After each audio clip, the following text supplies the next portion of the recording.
Hey friends, we're Kenny and Elle, and we're the creators of Grow Students, the youth ministry curriculum and annual strategy from Stuff You Can Use. And in this video, we are going to show you how to strategically plan an entire year of youth ministry in 6 key areas. Those are discipleship, teaching, environments, events, families, and volunteers. We're going to use a lot of examples from Grow in this video, but you don't actually have to use Grow curriculum in order to find this video helpful. Whether you use our curriculum or not, this video will teach you a strategy that you can use, and we're going to share with you all of our secrets because we like you.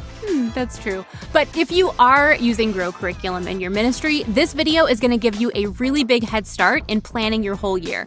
It's going to help you see how all of the pieces of your curriculum, and there are a lot of them, how they all fit together, and why we place them on the calendar in the places where we place them. And now you could watch this video on your own, but we highly recommend going through this video with some other members of your team so that you all can collaboratively plan your year together.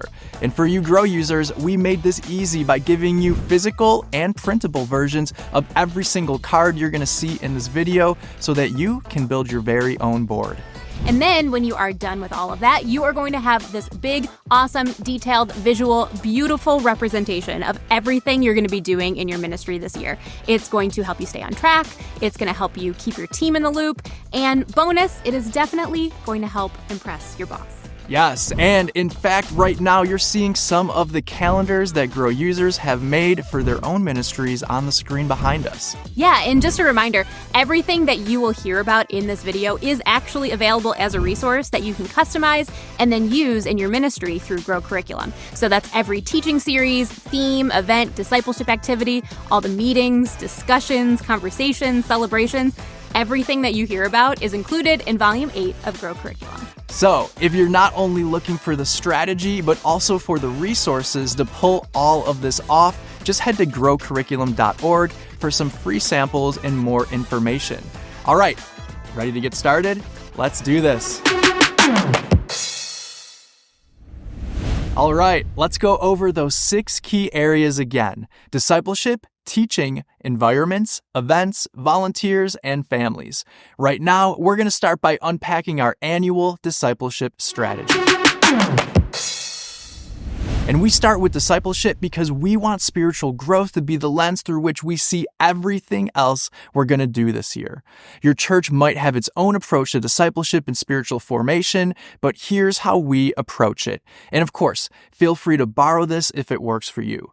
We believe that there are 4 spiritual habits that help all of us, kids and teenagers included, grow closer to God. And they are spend time with God, spend time with others, know and use your gifts, and share your story. Now, these 4 habits aren't anything new, and you may already be talking about them in your own unique way. So, feel free to change the language to fit your context because the words are not the important thing here. What is important is making a plan to help kids and teenagers engage in these 4 spiritual habits on a regular basis, year after year, so they can continue to grow closer to God. So, in the Grow annual strategy, we break our year into 4 quarters and assign 1 spiritual habit to each quarter.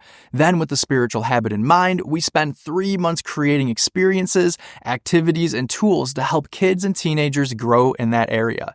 Because these habits are so significant, we found the most strategic places for these habits to live on your calendar.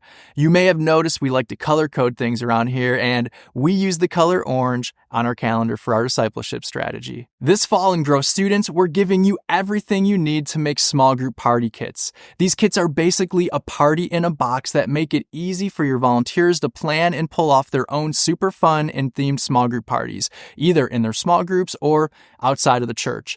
Whether their students are into hiking, board games, making friendship bracelets, or just hanging out and eating Taco Bell, there is a party kit for that.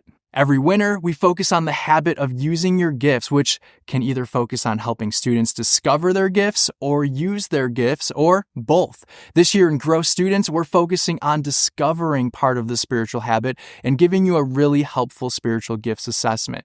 This little tool will help your students better understand how God made them, what they're passionate about, and what they're good at, and how they can use what they have to love God and love others well. Every spring, after you've built some trust with teenagers over the course of the year, we think that's the perfect time to go deeper by focusing on the spiritual habit of spending time with God. This year, to help you with that, we've created a handful of really practical Bible journaling pages. Now, these pages will give your students a variety of structures for reading, reflecting on, and praying through Scripture, like SOAP, Lectio Divina, Bible reading habit trackers, and more. Just print a bunch and let students make their own DIY journals using their favorite structures. And lastly, we have the spiritual habit of sharing your story. We focus on this spiritual habit every summer because it's the time of year when a lot of churches are often thinking about mission experiences.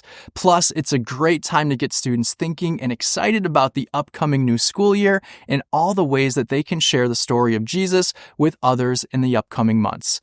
This year in Grow Students, we're providing an activity called the What If Project, which goes along with our series on justice called What If. This activity is an invitation for students to share the love and good news of Jesus with others through service, followed by a debrief with their peers about what they learned and experienced. So that's what the Grow Discipleship strategy looks like. Now, it's your job to take these ideas and make them fit within your unique context, or come up with your own discipleship ideas and work out some of the details of what this might look like. Next, we're going to talk about your teaching strategy. Every year, it is so important to plan ahead for the topics and scripture that you plan to cover with your students. It's really tempting, I know, to spend your Wednesday afternoons Googling free youth ministry sermons or punching some weird prompts into an AI generator, but we think that you can do a lot better than that, and we are here to help. The thing is, when we fail to plan ahead with our teaching calendar, we actually run the risk of missing some really important ideas, of teaching only the topics that interest us personally, and ultimately failing to give our students a full and holistic view of who God is. And that is a really big deal. So please plan ahead. Now, we suggest that you establish a bank of topics that you'll want to cover and how often you'd like to cover each of those topics throughout the year. So if you're using Grow Students, you might know that we have a bank of topics that we like to choose from every single year. These are really broad topics that can all be covered in tons of different ways, which helps your planning process not get too overwhelming while also giving you the flexibility that you need to give your students fresh ideas and perspectives that don't feel too repetitive.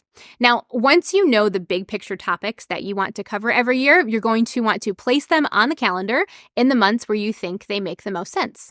But this is really, really important. Don't forget to consider how you can strategically align your teaching calendar with your spiritual habits that you're focusing on every quarter in your discipleship strategy. That is why you're putting all of this on the board at one time, so you can actually see how every aspect of your ministry strategy works together. And now here is a quick overview of this year's teaching calendar from Grow Students curriculum and why we've placed each teaching series on the calendar where we place them. Now for this video, we are going to assume that August is the beginning of a new school year for you, but if you happen to be in a hemisphere where your school year starts in January, that is totally okay. With Grow and this whole strategy, you can get started anytime. It is all totally customizable, so don't worry. And just a note, we use the color red on the Grow calendar for our teaching strategy. This August, when we start talking about the spiritual habit of spending time with others, we're also doing a series from the Gospels that's about identity. Because for teenagers, what they think about themselves is shaped in large part by the people who are around them. So this series is called Restart, and it's all about how when we feel like our whole identity is being a failure or being stuck or overwhelmed or unwanted, this study is going to show them what God promises them is true instead. Then in September, when the new school year is still fresh and teenagers are really setting the tone for the whole school year, we're going to do a series on wisdom that is called Good Call. This is a 4-week study in Proverbs and the epistles, and it's all about how to make wise choices and grow in wisdom by learning from both God and from others.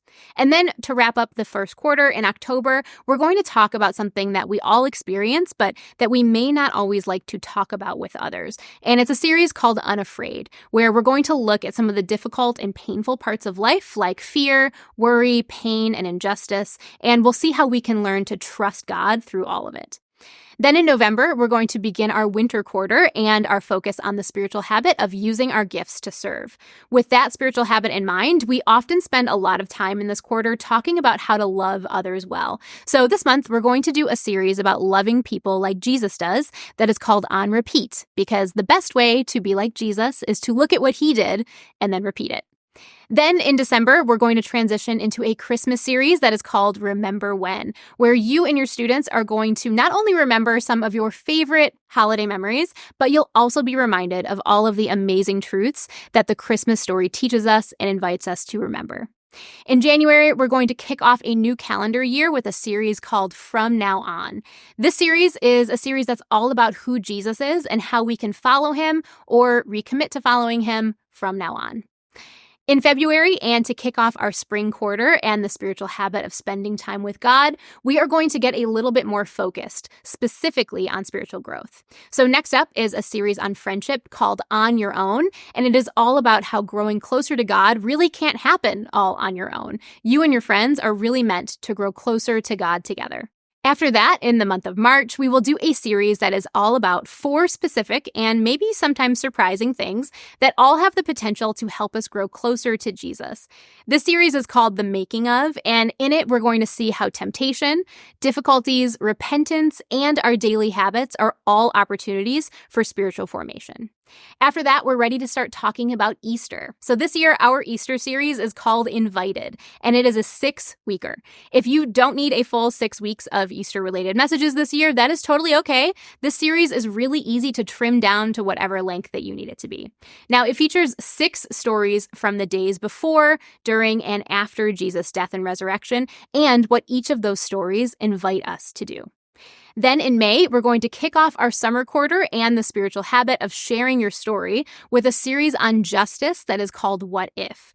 In the series, we're going to help students identify some of the wrongs that exist in the world and help them imagine how they could partner with God to make those wrong things right.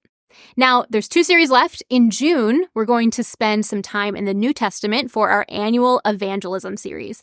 This year, it is a series called More to the Story, and it focuses on telling the big picture story of God. That is creation, fall, redemption, and restoration. And the purpose of this series is to help teenagers feel more confident sharing that story themselves. And then finally, in July, the series In the Shadows will be all about doubt and how teenagers don't need to be afraid of their questions. They can actually bring their questions to Jesus and process them together in community too. So that's what our teaching strategy looks like for this year, but you get to go make this strategy work for you. So go look at your church calendar, figure out what ideas, stories, and books of the Bible that you really want to teach, and in what order, and in which month. Find out if your church is doing any church-wide campaigns or teaching series, anything that's going to affect your students, and then adjust accordingly. And also, think about the rhythms of teenagers in your community and in your church, and then make more adjustments to help fit your church's unique needs if you need to. And don't forget to compare what you are teaching to your discipleship strategy to see how you can use both of these strategies to actually support and reinforce each other. And remember, this is all customizable. So take the things that work for you and adjust the things that don't work for you.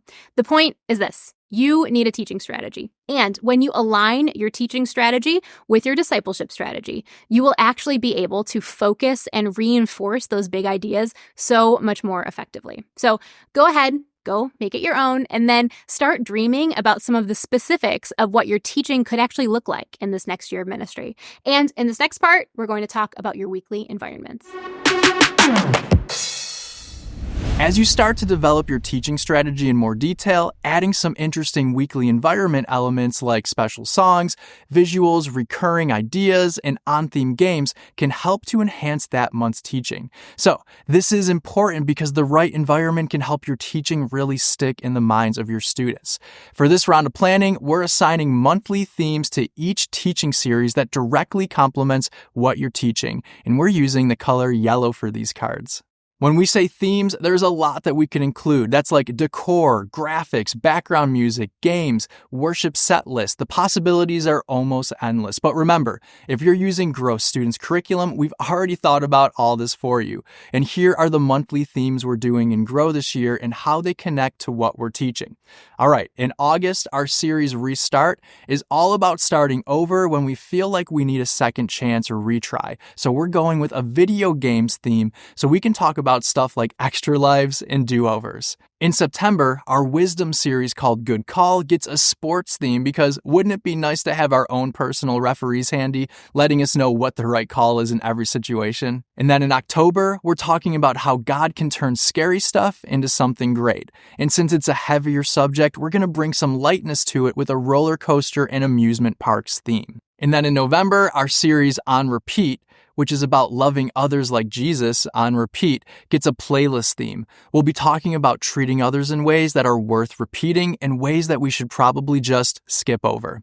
In December, we're getting a little sappy and nostalgic with a classic Christmas nostalgia theme for our series Remember When. And then in January, our series From Now On has a pretty straightforward theme, since the series is all about Jesus. He's also the theme and everything this series is focused on. In February, our series on friendship called On Your Own is getting a game show theme because game shows give us a great chance to talk about all the challenges we could never tackle on our own, and how both winning and losing is a lot more fun when you have people you love to share it with. In March, we're talking about spiritual formation in The Making Of. This series has a behind-the-scenes movie theme because just like our favorite movies, the things that have the biggest impact on our faith are the things that happen behind the scenes that most people never get to see. In April, our Easter series, Invited, is getting a party theme because even though there were a lot of dark moments in the story of Jesus and his followers, the fact that Jesus is alive is the best reason to celebrate. And then in May, our series What If uses art as its theme. That's because the series is all about partnering with God to both imagine and then create the kind of world where Jesus makes wrong things right. And in June, More to the Story is a series with a planet Earth theme because it's all about the big picture story of God here on Earth, from creation to the fall to redemption and then restoration. And lastly, in July, our series In the Shadows, which is all about doubt, uses light and shadows as its theme to help students see how God is with them, even when their questions and uncertainty makes things feel dark. And that's the plan for Volume 8 of Grow Students. And remember, you need a strategy for your weekly environments. And a great way to make your weekly environment more strategic is to give it a theme that complements your monthly teaching. So that's the idea. Once all your cards are on the board, you might notice things like, I don't know if this theme will fit with our students. Let's just swap it out for something else. Or, hey, every June, our church does a big church-wide campaign, so let's change this theme to better connect with what our whole church is doing. Whatever you decide to do for your students, just remember you can be a lot more effective with your teaching by pairing it with a strategic monthly theme. And you can be a lot more efficient by planning those themes in advance a whole year at a time. All right, up next, we're talking events.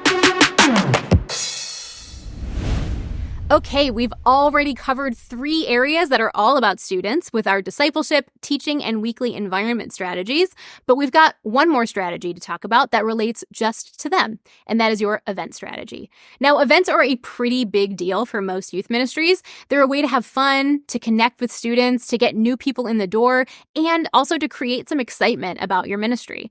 And those things are all super, super important. But if we're really honest, we probably know that we can overdo it just a little bit sometimes with our events, like too many events, too much money spent on events, too much emphasis put on our events, or just too many events with not enough strategy behind them.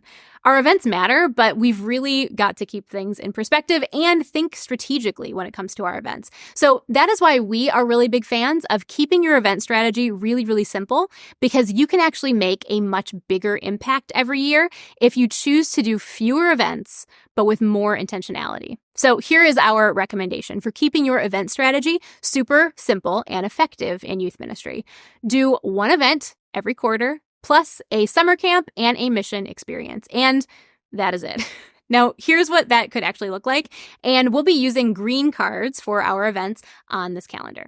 In the fall, we suggest doing a really fun all-nighter or half-nighter, if that is more your speed, to kick off the school year and help students build relationships with their peers, and especially with their small groups and small group leaders. This event aligns really, really nicely with the spend time with others spiritual habit in our discipleship strategy in the fall, and it also aligns really nicely with the theme of our opening series for this year, which is a video game theme. So in Grow this year, the event is an all-nighter called Level Up, an event where all of your favorite video games are represented and show up in some larger-than-life ways. In the winter, remember that families are probably pretty busy and a little bit short on cash leading up to the holidays, so do a simple, fun, and maybe even free event for students that allows them to make some really fun holiday memories together with their friends.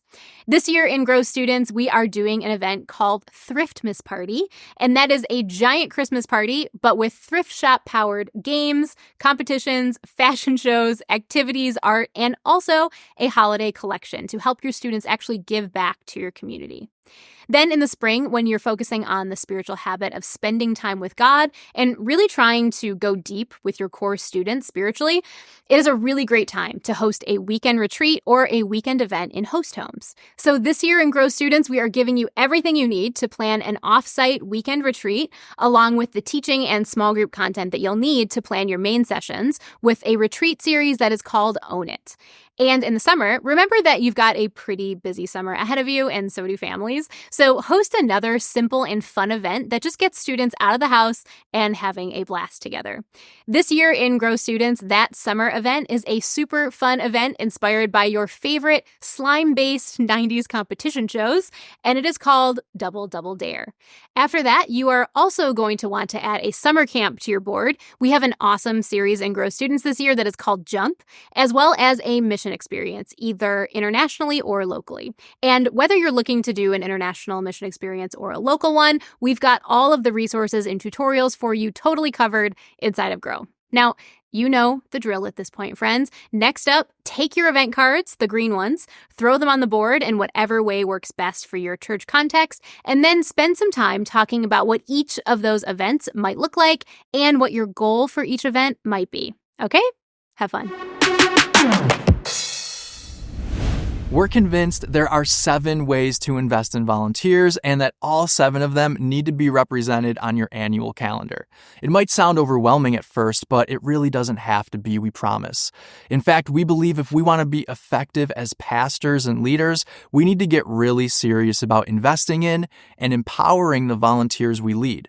When we do that, we can multiply our influence, increase the capacity of our ministry, and give kids and teenagers better shots at building a lifelong faith. And all of the research shows us how young people need not just one pastor, but a community of adults who are all investing in them and their faith. Plus, if you want volunteers to invest in kids and teenagers, it's probably a good idea that you invest in your volunteers first. And when planning your year of investment in volunteers, you're going to need to consider these 7 things for volunteers. Here they are: events, meetings, discussion groups, one-on-one conversations, tools, communication, and celebrations. And again, we know that this sounds like a lot, but here's the thing. We can build all 7 of these areas into your calendar in ways that aren't overwhelming.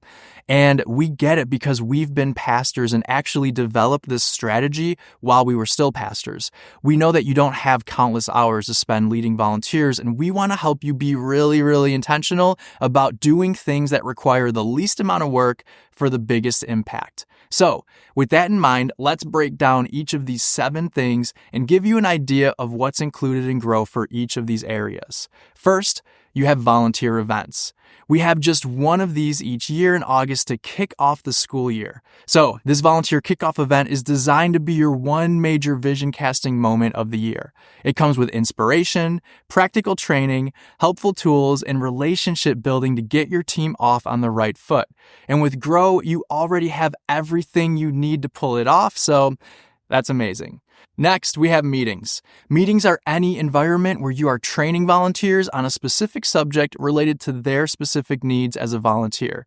Now, if you can say it in an email, just send an email. You don't always have to call a meeting. Save your meetings for the good stuff, the times when you want to teach, discuss, and spend time with your team. Our recommendation is getting together with your whole team every other month, so that's 6 times a year.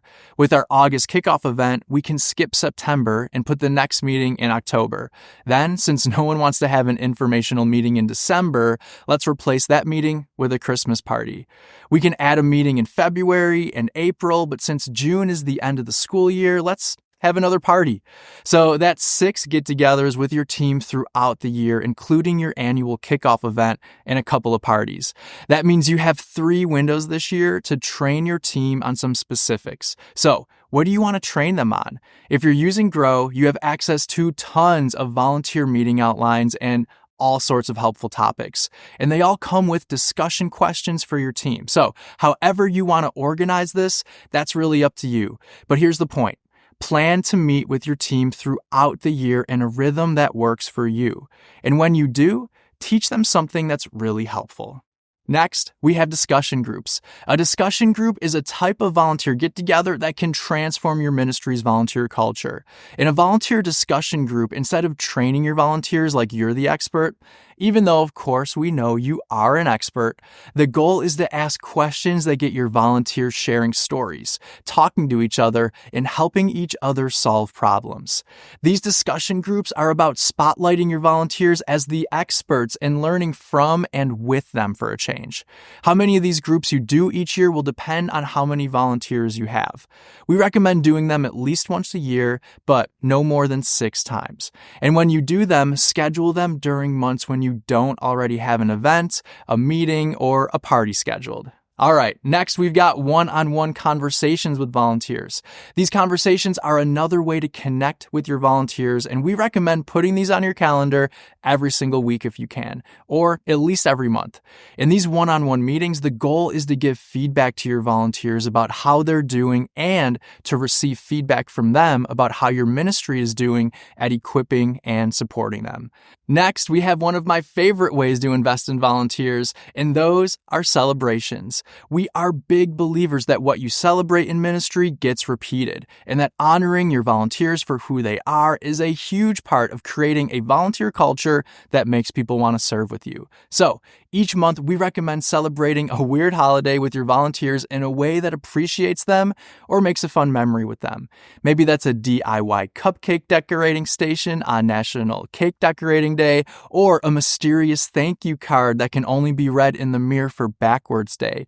Whatever it is, the point is that you take time each month to make your volunteers feel cared for. And sending weekly thank you notes and monthly birthday cards are also a great idea. Next, we've got communication. Because if you're going to invest well in your volunteers, you need to communicate with them at least every week. So we've given you all the emails for the entire year already written and designed, tons of volunteer tip videos, and a social media plan with images and captions already done for you to help you stay in touch. We've also got volunteer devotionals that go along with every single teaching series, so volunteers can follow along with a weekly devotional and grow alongside the teenagers that they lead. And last but not least, volunteer tools. And by this, we mean any resource you give your volunteers that make their jobs easier. On the calendar, you'll see volunteer tools like a volunteer handbook, volunteer business cards, a volunteer survey, volunteer goals, and volunteer t-shirts.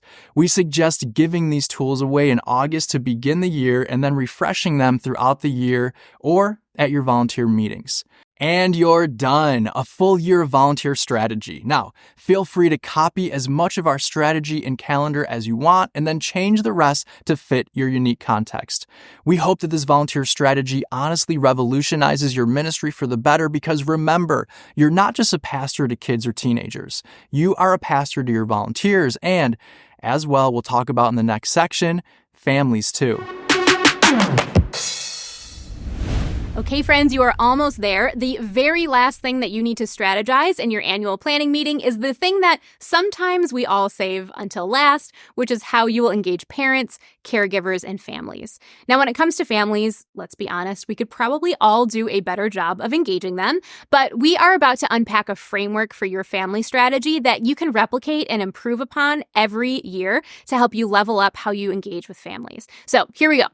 We are convinced that the key to engaging and investing in parents and caregivers is to plan an annual strategy in 7 ways. And they're the same 7 things that we actually just talked about with volunteers. They are family events, parent meetings, parent discussion groups, one-on-one conversations with parents, parent tools, parent communication, and parent celebration. And when we say parent, by the way, just keep in mind that what we mean is any caregiver who is in a parental role in a kid's life. So let's start with our events. Now, like we already said, we recommend doing the fewest events that you can manage for the biggest impact. Each year, we love the idea of doing just a handful of strategic events for parents, and we include all of those events every year inside of Grow. So in August, there is an open house event that is designed to introduce new families to your ministry and expose them to your ministry philosophy and your ministry strategy. Then in October every year, we recommend doing a parent and small group leader breakfast. And this event is really uniquely designed to help connect parents with the small group leaders of their kids or teenagers. And together, they can better understand their common goal, which, of course, is influencing and caring for the young person that they both love. And we recommend doing this event in October every year because the school year at that point is already in progress, or maybe your small groups are probably pretty settled at that point and consistent. And there's actually been plenty of time for your small group leaders to meet and connect with families and parents before that event happens. Then every January, we recommend hosting a parent workshop, an event where you provide parents and caregivers practical training on how to love, lead, and disciple their own kids. This year in Grow, our parent workshop is tackling the topic of how to share your stories of faith as a family.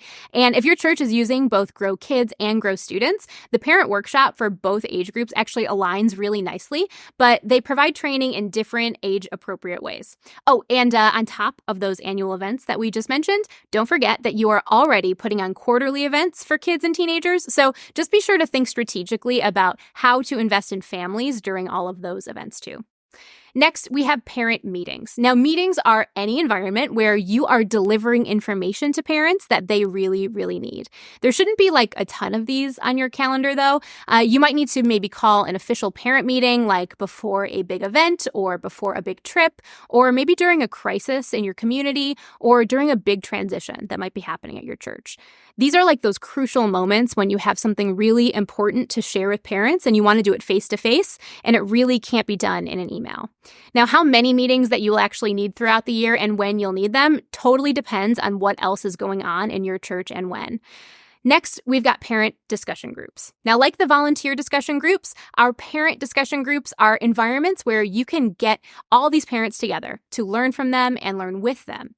We recommend doing 1 or 2 of these parent discussion groups every year, just whenever your least busy months are for families. Once you've got parents in the room, we want you to ask questions that will tap into their expertise as parents. What can you learn from them? What are their biggest struggles as parents? How can you better serve them as a church and as a ministry? Next, we've got one-on-one conversations with parents. Now, kind of like our parent meetings, these conversations with parents aren't necessarily things that you can plan for super far in advance. They're usually things that happen kind of unexpectedly. This could be because a family is in crisis and needs your help, or maybe it's a response to a concerning behavior you've seen in their kid, or maybe a parent has a question or concern that they really want to talk to you about. You'll probably want to be ready for these to pop up at any time throughout the year because that is how ministry works. But here's a 5th way to invest in families. Just like we talked about the importance of celebrating volunteers, parents really deserve to be celebrated too. Parenting can be really, really difficult sometimes, and your church has the opportunity to help parents feel more seen, more encouraged, and more supported. So every month, we recommend celebrating parents in ways that are inspired by the same weird and silly holidays that you are using to celebrate your volunteers. So while you're setting up a DIY cupcake decorating station for your volunteers on National Cake Decorating Day, maybe just go ahead and set one up for parents too. Or maybe send every parent in your ministry a mysterious, encouraging note that can only be read in the mirror for Backward Day at the same time that you're writing those individual cards for your volunteers. Whatever you do to celebrate parents, the point is that you take time each month to make parents feel seen and feel cared for by your church. And the good news is it doesn't have to be complicated or super time-consuming.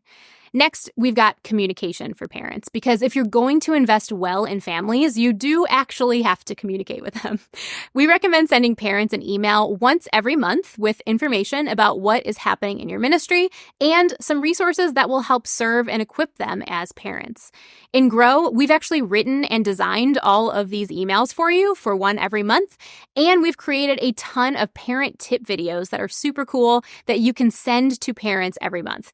Or you could even refilm them with members of your own team if you want to, so we gave you the scripts to do that. We've also got parent devotionals that go along with every single teaching series so that parents can follow a weekly devotional and grow alongside their kid or teenager. And just like we said when we talked about our volunteer strategy, Grow users also get free access to Grow Hubs, which is a communication tool that lets you share information, upcoming events, announcements, and even your curriculum with the families that you serve. And last but not least, we've got parent tools. Now, throughout the year, there are so many helpful and practical tools that you could give parents that would help serve and help equip them. But here are just a few that Grow provides. In August, we recommend giving parents a parent handbook to better understand your ministry's mission and strategy. We recommend giving volunteer business cards with the names and photos and contact information of their kids' adult leaders. You can do this for your staff as well.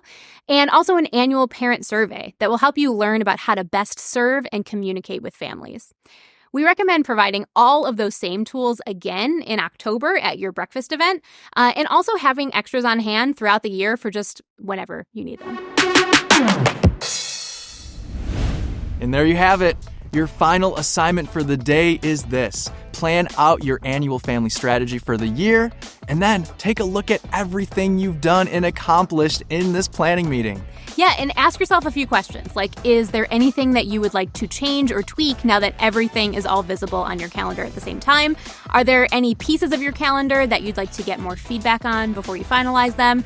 Is there anyone who couldn't make it to this meeting of yours, but whose voice you would really, really like to hear from before you finish all of your planning? And if you've answered yes to any of those questions, go do something about it. Don't let this become just another project that goes unfinished. This one, really do it and make it awesome. We know that it's a lot to do and think about, but as the year goes on and your calendar fills up, you're going to be so happy that you spent the time now to do this. Yeah.